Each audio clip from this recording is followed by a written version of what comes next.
स्वाभाविक है कि जिन नगरों में जाना होता है वहाँ भक्त से ज़्यादा जो हिंदू समाज के लिए लड़ भिड़ रहे हैं उनके यहाँ जाना मैं ज़्यादा पसंद करता हूँ। और ऐसे कार्यकर्ताओं का समूह ही यहाँ पर बैठा हुआ है। और भोपाल को लेकर के, एक तो भोपाल, और मैं मानता हूँ अल्पसंख्यक बहुसंख्यक का यह भेद नहीं है, परंतु मुसलमानों की आबादी दुनिया में जब भी 30% से बढ़ी, सामान्यतः 20% से ऊपर जहाँ हुई, वहाँ पे उन्होंने समस्या पैदा किया है। और इस्लामीकरण के इस जंजाल में अलग अलग जिहाद हैं। लैंड जिहाद है, इसके बाद से सिविल सर्विसेज के भी जिहाद आए। अब लव जिहाद जो शब्द है ये हमारा शब्द नहीं है, यह शब्द ही केरल हाई कोर्ट ने दिया। ये केरल हाई कोर्ट के 3 जजों की बेंच ने ये कहा कि केरल में लव जिहाद चल रहा है, लेकिन उसका एक बड़ा स्वरूप भोपाल में भी देखने को मिल रहा है।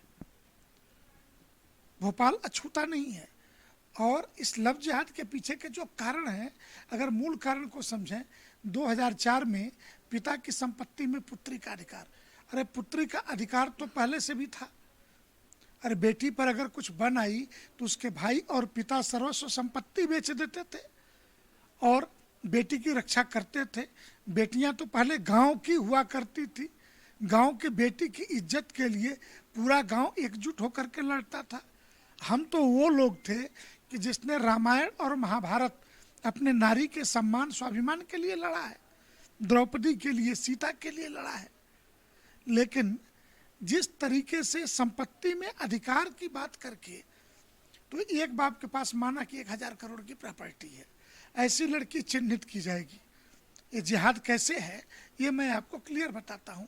ये लड़की चिन्हित की जाएगी, फिर कोई मुस्लिम एक नायक खड़ा किया जाएगा, वो सलमान खान के थ्रू, टीवी चैनलों के थ्रू, और वो लड़का उस लड़की को फ़ोन करके धीरे धीरे बातचीत, फिर लॉन्ग ड्राइव, बाहर खाना, और अगर उसने उससे विवाह कर लिया तो विवाह करते ही 1000 में से 500 करोड़ की प्रॉपर्टी तो गई। और अकेले मुंबई के अंदर ऐसे 35 कैसे जाए जिसमें जैनी, गुजराती ऐसे परिवारों के कि जो 1000 करोड़ 500 करोड़ की प्रॉपर्टी थी। एक लड़का था, एक लड़की थी, लड़की को जाल में फंसाया, विवाह किया, और कुछ समय बाद लड़के को शराबी बना दिया। वो लॉन्ग ड्राइव पे निकला अकेले गाड़ी लेकर के, जो कार लेकर निकला, कार का ब्रेक कैसे फेल हुआ और वो लड़का मर गया। तो स्वाभाविक है वो 1000 करोड़ 500 करोड़ की प्रॉपर्टी भी उसके साथ ट्रांसफर हो गई लड़की के साथ। और कुछ दिनों के बाद संपत्ति पे अधिकार के बाद वो लड़की कहाँ है? एक जैनी की तो लड़की मांस के दुकान पे कुरैशी के बैठ करके मांस बेचती हुई मिली थी। इसलिए लव जिहाद एक बड़ी समस्या के रूप में, और ये लैंड जिहाद, यूपीएससी जिहाद से बड़ा लव जिहाद के बहाने वो हमारे घरों में जिस तरीके से सेट लगा रहे हैं, ये बहुत ही आपत्तिजनक है।